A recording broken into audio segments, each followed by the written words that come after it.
اب اس کو اگر آپ حقیقت کو الٹو گے، رات کو دن کہو گے اور دن کو رات، تو اللہ کے ہاں دیر ہے مگر اندھیر نہیں، دیر ہے مگر اندھیر نہیں، اور جھوٹ کا انجام صحیح نہیں ہوتا ہے، شر کا انجام بہت برا ہوتا ہے۔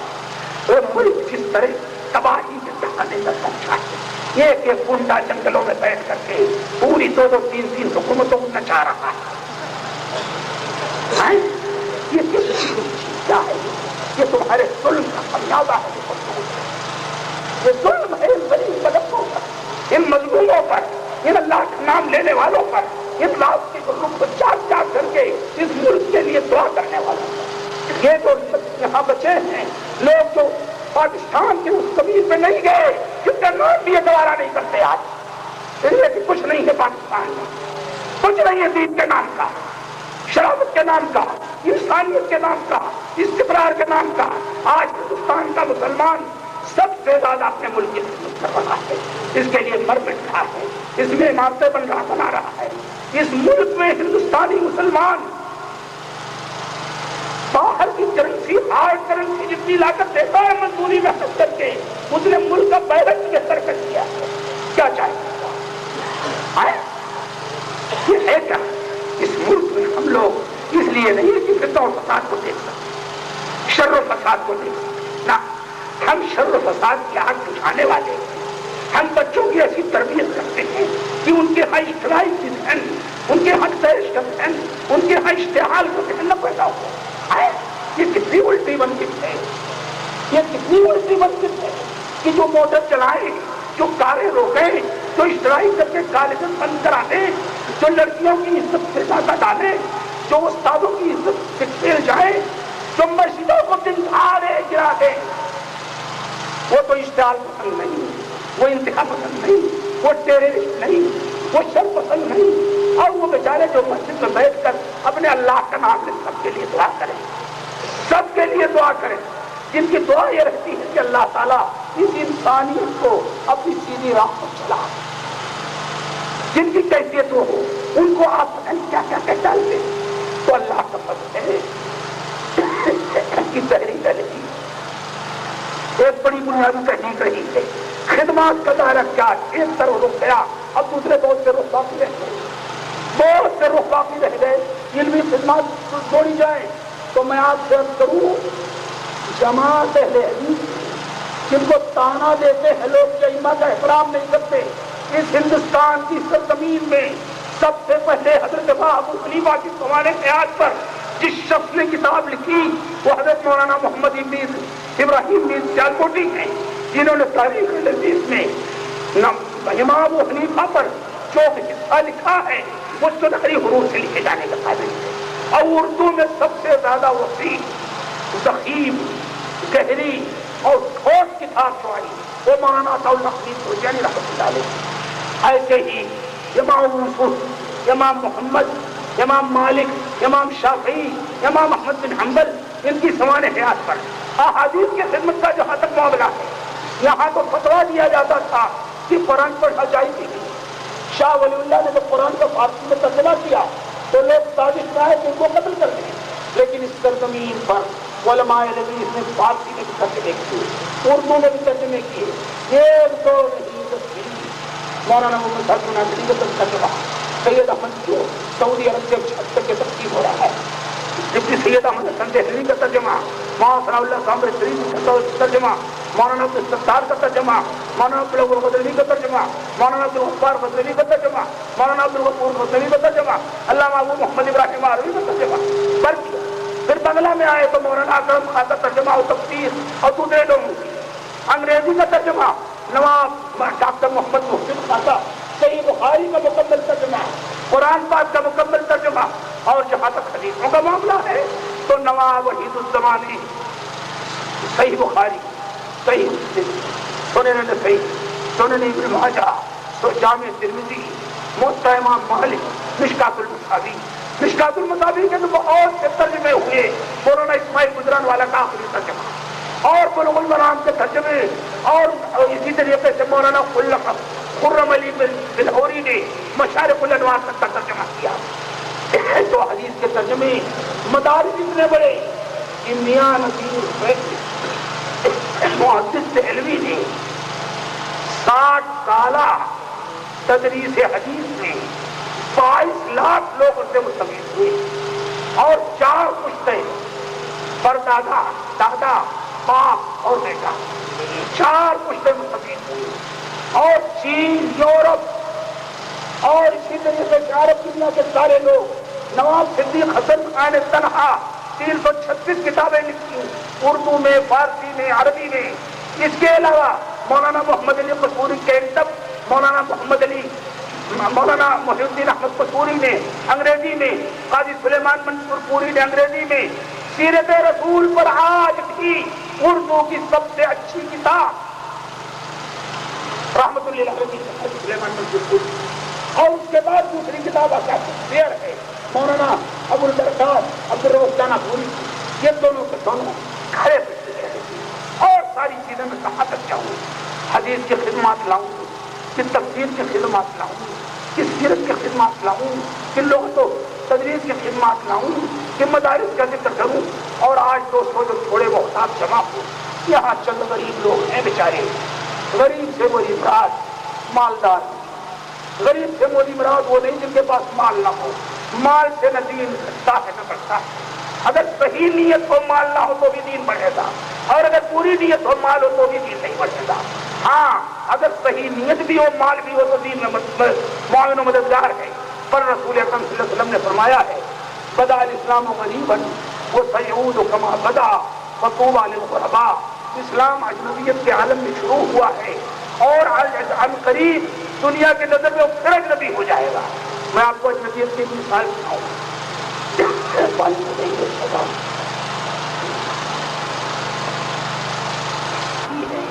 تو سمجھ نہیں آتا کون سا پہلو چھوڑ جائے ہوتا. ایک عالم تھے یہاں سے 1940 میں آئے 1945 میں دارالعلوم رحمانیہ سے پڑھ کے چلے گئے اور پورا سعودی عرب کا جو جنوبی حصہ ہے یمن اور عدن سے ملا ہوا وہ پورے علاقے میں اس شخص نے 50 سال خدمات کی اور پورا علاقہ بدعات و خرافات اور شرکیات سے پاک صاف ہو گیا. تو معمولی خدمات نہیں. اور اس تنظیم سے آپ کیا جانتے ہیں یہاں سیدھی پیری جوا تمباکو کا بزنس اسی طریقے سے مختلف انداز کی رہن اور افیم کی تجارتیں یہ ساری چیزیں پورے مسلمانوں کو کھائے جا رہی ہیں. لیکن اس تحریک میں بڑی محنت کر کے اخلاقیات کے دائرے میں ان چیزوں سے بچایا.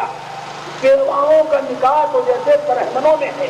میں اپنے ہندو بھائیوں سے اپیل کروں گا کہ توجہ سے سنیں کہ مسلمانوں نے ملک کو کتنا بڑا مسلمانوں نے اور خاص طور پر تحریک اہل حدیث نے کتنا بڑا انعام دیا ہے اس ملک کو. اس ملک میں بیوہ عورت چھتریوں کی اور برہمنوں کی اگر شادی ہونے کے فوراً بعد وہ وڈو ہو جائے ودھوا ہو جائے تو وہ زندگی ہر غریب ایسی بچی ہے. اور جب جوان لڑکی گھر میں بیٹھی رہے گی تو ہوگا کیا انجام آپ جانتے ہیں. آپ جانتے ہیں جرمنی کی دوسری جنگ عظیم کا اگر آپ مطالعہ کریں تو آپ کو معلوم ہوگا جب ہٹلر نے پورے طور پر مولی گاجر کی طرح جرمن مردوں کو کاٹ دیا اور عورتیں بچیں تو تاریخ بتاتی ہے کہ یہ 2 4 عورتیں چاہتی تھی کہ کوئی مرد آ کر کے ایک رات کے لیے ان کے ساتھ گزارا کر لے تاکہ لڑکا پیدا ہو جائے ان کی زندگی گزر جائے بیت جائے. تو بیوہ جہاں رہے گی اور جوانی ہوگی اور فکر بھی وہاں اخلاقی بدکاری پھیلے گی. سید احمد رائے بریلوی اور شاہ اسماعیل نے اس کو محسوس کیا. چنانچہ ایک مرتبہ شاہ اسماعیل جامع مسجد کے دینوں پر بیٹھ کر کے تقریر کر رہے تھے. تقریر کرتے ہی دیکھا ایک آدمی بہت گور کے دیکھ رہا ہے اس کو. تو تقریر روکی انہوں نے اور روک کے کہا میں تھوڑی دیر کے بعد آ رہا ہوں. وہیں بغل میں مہدیان میں ان کا گھر رہتا ہے. قریب گئے اور جا کر کے اپنی بیوہ بہن جس کی عمر 75 سال سے زیادہ تھی اس کو لیا اور اپنے ایک عزیز شاہ عبدالحیم الحلوی کو جن کی عمر زیادہ تھی کہا کہ بھائی جان میری بہن بیوہ ہے اگرچہ شادی کے لائق نہیں لیکن آج اگر شادی کی بیوہوں کا نکاح کی سنت زندہ کرنی ہے، اس لیے کہ عائشہ کے علاوہ اللہ کے رسول کی جتنی بیویاں تھیں سب یا تو بیوہ یا مطلقہ، اگر یہ سنت زندہ کرنی ہے تو آپ کو قربانی دینی پڑے گی۔ وہ قربانی یہ ہے کہ میری 80 سالہ بہن سے آپ نکاح پڑھا لیجیے، چنانچہ بلا کر کے 2 گواہ انہوں نے نکاح پڑھا دیا۔ نکاح پڑھانے کے بعد وہ سینے پر دوبارہ آئے تو کہا اب میں اس لائق ہو چکا ہوں تقریر کروں، اس لیے کہ میں اپنی بیوہ بہن کی شادی کروں۔ تب وہ آدمی جو گھور کے دیکھ رہا تھا نظر نیچی کر کے بیٹھ گیا، مان گیا کہ ہاں اصلاح ہوتا اس کا یہ طریقہ ہے۔ تو سب سے بڑی چیز جیسے جغرافی میں ہے، آپ جغرافیہ کتنا بھی پڑھ ڈالیں، اگر اس ملک کا جا کر کے خود مطالعہ نہ کریں تو وہاں کا جغرافیہ سمجھ میں نہیں آئے گا۔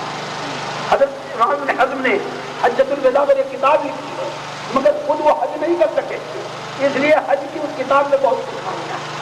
تو جو آدمی کسی ملک کو نہ دیکھے اس کا جغرافیہ لکھے تو کامیاب نہیں ہوگا، اس لیے دین میں جو چیز پریکٹیکل نہ کر ڈالے آپ اس میں کامیاب نہیں ہو سکتے۔ اس لیے حضرت شاہ اسماعیل نے پریکٹیکلی بیوہ کا نکاح کر کے ثابت کیا کہ ہاں اب میں اس قابل ہوا ہوں کہ کروں گا کام اور دعوت دوں۔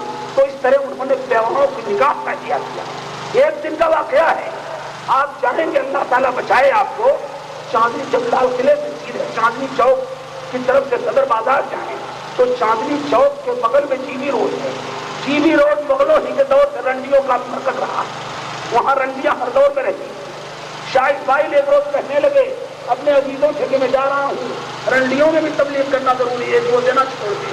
لوگوں نے کہا ارے جناب آپ اتنے شریف خاندان کے فاروقی خاندان کے پر رنڈی خانے میں جائیں گے تو دنیا کیا کہے؟ کہا دنیا کچھ بھی کہے مگر اللہ تو نہیں کہے گا۔ چنانچہ شاہ اسماعیل گئے وہاں اور جو اسلوب اختیار کیا انہوں نے وہ عجیب اسلوب تھا۔ کھڑے ہوئے اور آواز دی، ایک رنڈیوں کا روز کا دن تھا، محتجاج میلہ۔ چنانچہ خادمہ آئی، کہا کیا ہے بابا؟ کہا کہ میں ہوں بابا ہوں، فقیر ہوں، صدق سناؤں گا چلا جاؤں گا۔ تو چونکہ رنڈیاں اپنا عید میں تہوار میں کھیل میں مگن تھی، اس لیے انہوں نے سوچا کہ چلو اچھا ہوا ایک بابا آیا اور کچھ نہ کچھ چیز سنائے گا، کچھ نہ کچھ بات دکھائے گا، تماشا ایک تفریحی ہوئی بات سدا سنائے گا، چلا جائے۔ چنانچہ بلایا۔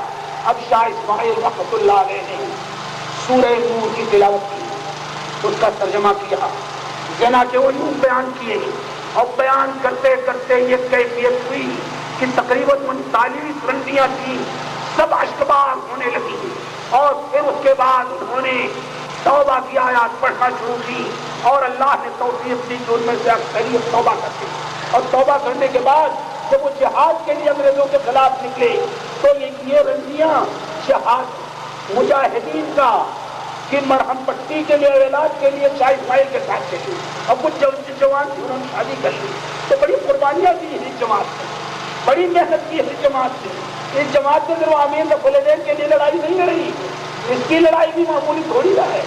یہ کتاب باقاعدہ نکالی گئی 1887 کی، جامع الشواہد فی اخراج الوہابین عن المساجد، اس بات کے دلائل کہ وہابیوں کو مسجد سے نکالنا ضروری ہے۔ وہ کتاب اتفاق سے اس وقت بھی میرے کاغذات میں موجود ہے۔ اس کتاب میں تقریباً 53 علماء کا دستخط، اس میں یہ ہے کہ جو آمین کہے، جو رفع الیدین کرے، جو امام کے پیچھے سورہ فاتحہ پڑھے اور جو عید میلاد النبی نہ منائے اور جو محرم میں پوجے وغیرہ نہ تقسیم کرے، جو شب برات کی تقریب کو نہ منائے، اس کے ساتھ اس کے پیچھے نماز پڑھنا ہے جائز ہے کہ نہیں؟ تو فتویٰ ہے کہ نہ تو اس کے پیچھے نماز پڑھنا جائز ہے، نہ اس کے ساتھ تعلق رکھنا جائز ہے اور نہ اس کو اپنے پیچھے مسجد میں آنے دینا جائز ہے، اور اگر وہ توبہ کرے تو توبہ اس کی قبول نہیں کی جائے گی۔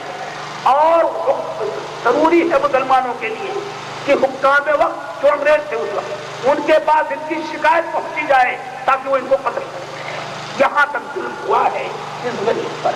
منشی محمد ایوب قادری جو اہل حدیث مسلک سب جب ہے، ہم آپ کی طرح ہیں، ہم ختنہ کراتے ہیں، ہم اسلامی نام رکھتے ہیں، ہم کتاب و سنت کا اتنا احترام کرتے ہیں کہ اللہ کے رسول کی حدیث کے بعد ابن تیمیہ کا قول ہی کیوں نہ آ جائے، بخاری ہی کا کیوں نہ آ جائے، نذیر حسین کا ہی کیوں نہ آ جائے، کسی کا بھی آ جائے اس کو دیواتے سے بات سے۔ تو بتاؤ کیا قصور کیا ہے کہ ہم کو بدنام کرتے ہو؟ ہمارا بائیکاٹ کرتے ہیں, ہمیں کیوں آپ چڑھاتے ہیں, ہم سے کیوں آپ نکلتے ہیں؟ آئیے بیٹھے ہیں, تبادلے خیال کریں, اپنے پروگراموں میں آپ ہمیں بلائیے, ہمارے پروگراموں میں آپ آئیے, آپ سوالات علمی کیجیے, ہم علمی سوالات کریں. کتاب و سنت کی روشنی میں حضرت امام ابو حنیفہ, امام شافعی, امام مالک, امام احمد بن حنبل, ان لوگوں کا احترام کرتے ہوئے ہم بھی جواب دیں, آپ بھی جواب دیں.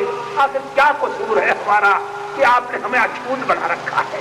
اسلام میں تو مساوات ہے, آخر آپ نے ہمیں کیوں اچھوت بنا لیا ہے؟ کیا ہندو کلچر ہمارے اوپر اس قدر چھا گیا کہ جیسے اس میں اچھوت غیر اچھوت ہے, ویسے ہم کو بھی اچھوت بنانا چاہتے ہیں آپ؟ اللہ تعالیٰ آپ کو ہدایت دے. میں کہاں تک ان چیزوں کو لے جاؤں اور کتنی لمبی گفتگو کروں؟ سشتا شستہ تھوڑی بھی بہت بات تاریخ کی آ گئی. یہ سلسلہ تو ایسا ہے کہ بیٹھے تبادلے خیال ہو, لوگ سوالات کریں, ان کی روشنی میں جو پہلو آئے اس پر روشنی ڈالی جائے, ورنہ ایک ایک پہلو اگر چھیڑا جائے تو اس کے گھنٹوں لگ جائیں گے. رات بھر کیسے لوگوں کو بیدار کیا جائے؟ دیکھیے تقریباً میرا خیال ہے کہ جب سے میں حاضر ہوا ہوں یہاں اس کرسی پر 2.5 گھنٹے ہونے جا رہے ہیں. 1:54 پر 10:54 پر 9:54 پر غالباً میں آیا تھا, نہیں 10:54 پر, اور 12:19 ہو گئے. 10:54 پر اور یہ 12:54 ہو گئے, 12:19 ہو گئے. یعنی مطلب یہ ہے کہ تقریباً 2 گھنٹے ہونے پر آئے. 2 گھنٹے بتا نہیں اللہ عالم. اور بڑا تبدیل لگتا ہے کہ کہیں نہیں گئی. تھوڑا سا تذکرہ آ گیا کہ تحریک لیبن کیا ہے, اس کی خصوصیات کیا ہیں, صحابہ کرام کس طرح زندگی گزارتے تھے, تابعین اور اتباع تابعین کا کیا طریقہ تھا, اور اس کے بعد کچھ تھوڑی تھوڑی یہاں تاریخ تجدید و اصلاح آ گئی. اس ملک میں رہتے ہیں تو اس ملک کی سیاست سے بھی ہم بے نیاز نہیں ہو سکتے, اس لیے اس ملک کی سیاسی تاریخ میں کون کون سے خاکے ہم نے بنائے, کہاں کہاں ہم نے رنگ بھرا, اس کا بھی تھوڑا سا ذکر آ گیا. میں موجودہ دور کے سیاسی لیڈروں کا ذکر کرنا اس لیے سب سے بڑی برائی سمجھتا ہوں کہ موجودہ دور میں سیاست کا کوئی اصول نہیں رہ گیا. جب کوئی پرائم منسٹر تک چوری کے الزام میں جیل میں جائے, تو کیا ایک گورنر کا ایکسیڈنٹ ہو گیا, وہ مر گیا, اس کے بعد اتنی دولت نکلی کہ کوئی لینے والا نہیں تھا. ایک چیف جسٹس بچایا گیا سپریم کورٹ کا, اتنا رشوت لے لی تھی لیکن اس سیاسی لیڈر کی وجہ سے بچا دیا گیا. تو جہاں قدریں بالکل تباہ ہو گئی ہیں, یارو کیا ہم یہ کام دے رہے ہیں؟ پہلے ان قدروں کو سنبھالو, ان لوگوں کی اصلاح کرو. ابوالکلام آزاد کی وفات ہوئی تو 2 شیروانی پر پیوند لگے تھے. یہ اور بات ہے, اس کی وفات کے بعد اس کے خاندان کی طرف منسوب جو بہت دور کی ہے, کہیں کو رشتہ بھی نہیں, پورا مذاکرات کری. ایک صاحبہ راج سبھا کی چیئرمین ہو کر, لیکن ابوالکلام آزاد نے تو کوئی چیز نہیں لی. یہاں رفیع احمد بلوائی کمیونسٹ تھے, لیکن کمیونسٹ ہونے کے باوجود بھی اس ملک سے اس نے کوئی فائدہ نہیں اٹھایا, صرف دیا. تو ہم نے دیا ہی دیا اور دیتے جا رہے ہیں, اور قربانیاں لو. یہ جتنے الزامات ہیں انہیں بھی ہم کر لیں گے, سہار لیں گے, اس لیے کہ ہمارا بھروسہ اس والے پر ہے. اب وہ ظالم نہیں ہے, اس کے یہاں دیر ہے دیر نہیں.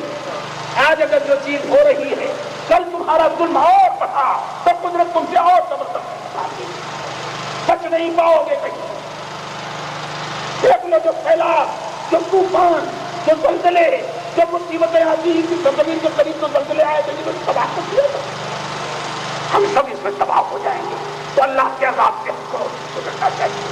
کوئی جو بات نہیں ہے, اللہ کے ہاں دیر ہے, اللہ کا فضل ہے.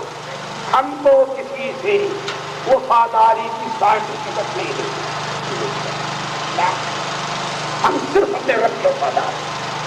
اور اس رب کے رسول نے کہا ہے کہ جو شخص اپنے مال کا, اپنی عزت کا, اپنے وطن کا, اپنی بیوی کا اور اس کی عزت کا دفاع کرتے ہوئے مر جائے وہ شہید.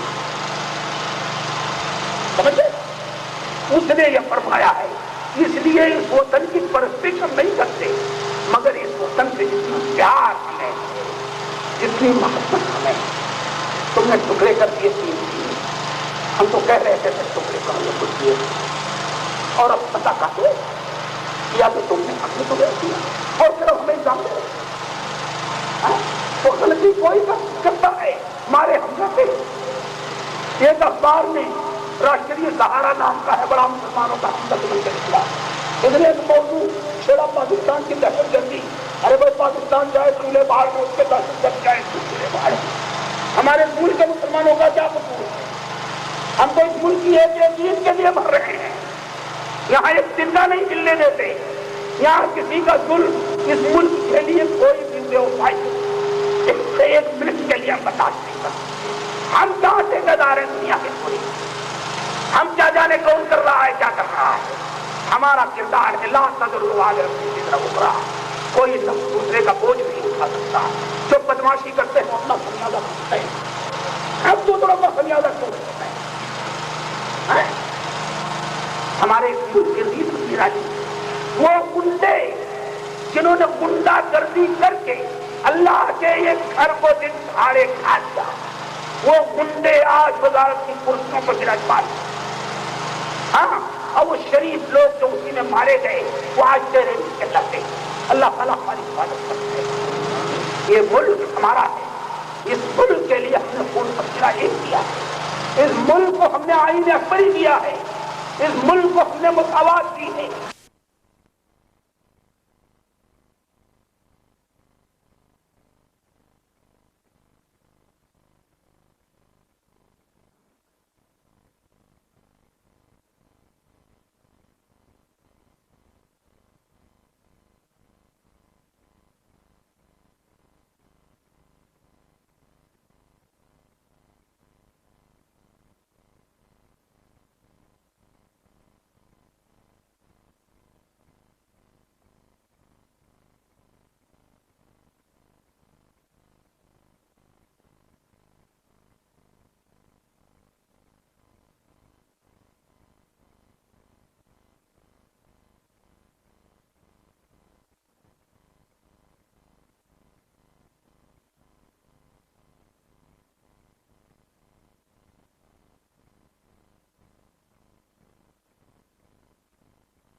بچائے ایسے غلط کردار بچائے جو اپنے چند ٹکے کے لیے اس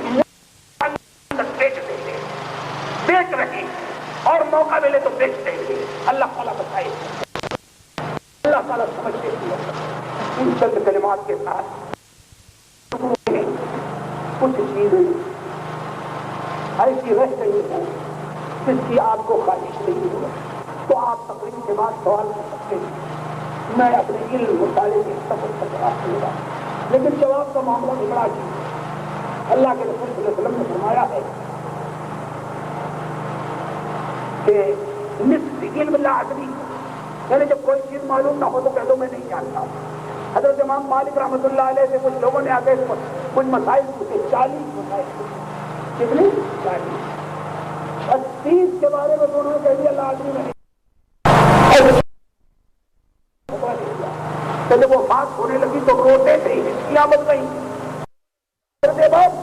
زندگی بھر اپنے اسلام کی خدمت کی موقع کی مدینے کے باہر نکلے نہیں آپ کیوں رو رہے انہوں نے کہا 40 مسائل مجھ سے پوچھے گئے تھے تو 36 کے بارے میں تو کہہ دیا تھا اللہ آدمی نہیں جانتا 4 کا فتوا دے دیا تھا رو رہا ہوں جو فتوا دیا ہو اگر غلطی رہ گئی ہو تو اللہ جان کا جواب دیا تو کاش ان 4 کے بارے میں کہہ دیتا نہ کہ نہیں جانتا تو بھائی یہ ہمادانی کا دعویٰ سب سے خطرناک ہے میرا علم بڑا ناقص ہے میری شخصیت بہت کمزور ہے میں بہت گنہگار ہوں گناہوں میں ڈوبا ہوا ہوں لیکن وہ غفور رحیم ان کی رحمت ہم سب کے گناہوں میں گئی اس لیے میں عرض کر رہا ہوں کچھ باتیں اگر رہ گئی ہو ناقص تو مجھے معاف فرمائیے گا اللہ تبارک و تعالیٰ کو اس کی پتہ فرمائے ان چند کلمات کے ساتھ کہاں مطلب ہے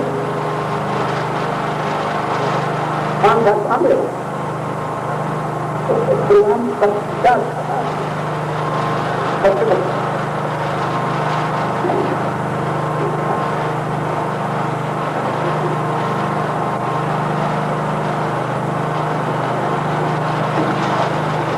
یہ نہیں ہے تو آج آزادی دینے کا ہے، مرد چاہتا ہے اس کو فرقے سے نکال کر لا کر کے بازار میں وہ کلر بنا کر کے بٹھا دے تاکہ اس کی عزت سے کھیلے. عورتوں کا احترام اللہ کے رسول صلی اللہ علیہ وسلم نے فرمایا نا خیرکم خیرکم لأہلی، میں تم میں سب سے بہتر ہوں اور اپنے اہل و عیال کے لیے سب سے بہتر ہوں. تو اللہ کے رسول نے اس لیے عید کے دن عورتوں کے لیے الگ جگہ کے آپ خطبہ دیتے ہیں. عورتوں کے لیے امہات المومنین کے ساتھ بیٹھ کر کے فتوے کی وجہ سے نقل کرتے ہیں کہ پردے سے وہ فتویٰ کا لفظ کرتے ہیں اس دور کے سیرت کی طرح نہیں بلکہ پردے سے. اور یہ اتنا نہیں بلکہ عبداللہ بن مسعود کو آپ نے مقرر کیا تھا کہ جو رات کو جا کر واز پڑھیں عورتوں کے مسائل پر. اور اللہ کے رسول نے 4 سے زیادہ شادیاں بھی اسی وجہ سے کی کہ وہ عموماً بیوہ عورتیں تھیں تاکہ ان کے ذریعے دین سمجھ پھیلے. تو جب جمعرات کو کہتے تھے تو لوگ کہنے لگے اللہ کے رسول اجازت دیں تو ہفتے میں 1 دن کے بجائے 2 دن کا ہفتے آتے ہیں سمجھا دیا تو آپ نے فرمایا نہیں اٹھتا جائے تو طاقت تک نوبت نہیں آنی چاہیے. اس لیے بات میں ختم کرتا ہوں. آئیے تھوڑی سی دعا بھی کرنے میں آپ اجازت دیں. ویسے تو دعا کا عام طور پر جنگوں میں اجلاس کے سامنے کا ہوتا ہے لیکن اتنی بات تو میں صحیح کرتا ہوں کہ دعا کا صحیح طریقہ یہ ہے کہ اللہ تعالیٰ کی پہلے خوب تعریف کی جائے. پورے فاتحہ اور تعلیمی کلمات اپنی زبان میں جا رہی ہیں اور اس کے بعد حضرت رسول اکرم صلی اللہ علیہ وسلم پر صلاۃ و سلام پڑھا جائے. یہ احساس کر کے کہ اللہ کے رسول اس دنیا سے سب سے بڑے مفید تھے. پھر اپنے گناہوں کی معافی مانگی جائے یہ خیال کر سکتی ہے. اور پھر اپنے والدین کے لیے اگر زندہ ہے تو تندرستی کی اور آخرت کی، مر گئے ہیں تو مغفرت کی اور قبر کے بتا. اور پھر اپنے اور اپنے بچوں کے لیے آخرت کی بہتری کی، پھر اپنے اور اپنے بچوں کے لیے دنیا کی بہتری کی، پھر اپنے قرابت داروں کے لیے اور پھر پورے مسلمانوں کے لیے اور پھر پوری انسانیت کے لیے. اور اخیر میں پھر اللہ کی تعریف کی جائے اور رسول اکرم صلی اللہ علیہ وسلم پر ضرور پڑھا جائے اور دعا ختم کی جائے. روایت کی ذکر میں سمجھے کیا ترتیب ہوئی؟ سب سے پہلے اللہ کی تعریف، پھر اللہ کے رسول پر صلاۃ و سلام، پھر اپنے گناہوں کی معافی اور پھر والدین کے لیے دعا اور پھر اپنے اور اپنے بچوں کے لیے آخرت کی دعا، پھر اپنے اور اپنے بچے اور خاندان کے لیے دنیا کی دعا اور پھر پورے مسلمانوں کے لیے ہدایت اور پوری انسانیت کے لیے ہدایت کی دعا اور پھر اخیر میں اللہ تعالیٰ کی تعریف اور رسول اکرم صلی اللہ علیہ وسلم کی. تو حدیث شریف میں ہے کہ اللہ تعالیٰ فرشتوں سے ذکر کرتا ہے کہ شروع میں اس نے میری تعریف کی ضرورت پڑا اور اخیر میں میری تعریف کی ضرورت پڑا تو دونوں کو میں نے قبول کر لیا. اب جو بیچ میں اس کی دعا ہے اس کو بھی قبول کرتا ہے. تو اللہ تعالیٰ قبول فرمائے. یہ دعائیں آپ ہمیشہ کیجیے گا. اب ان چند کلمات کے ساتھ دعا کا طریقہ بتانے کے بعد میں آپ سے اجازت لیتا ہوں. اللہ تعالیٰ سے دعا کہ رب العالمین ہمیں کار خیر کی توفیق عطا فرمائے، ہمیں صحیح معنی میں اپنے رسول کی سنت کا مددگار، اپنے رسول کی سنت کا دفاع کرنے والا بنائے اور ہمیں اپنی صحیح معنی میں موحد بنائے اور ہمیں اپنے دین کے لیے، اپنے اللہ کے لیے، اپنے رسول کی سنت کے لیے وقت کر لے.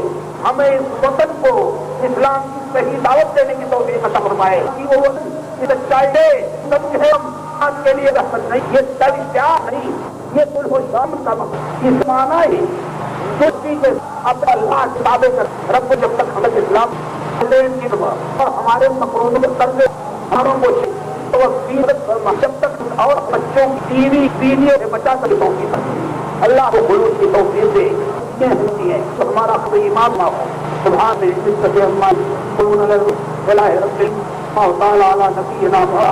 مبارک آپ کا بہت آپ نے اور لگ جائے برابر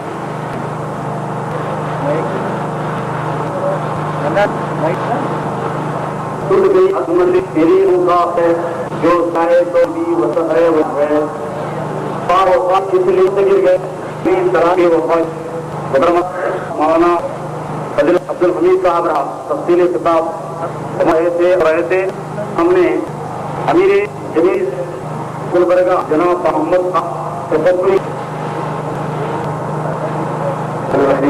السلام علیکم. ہماری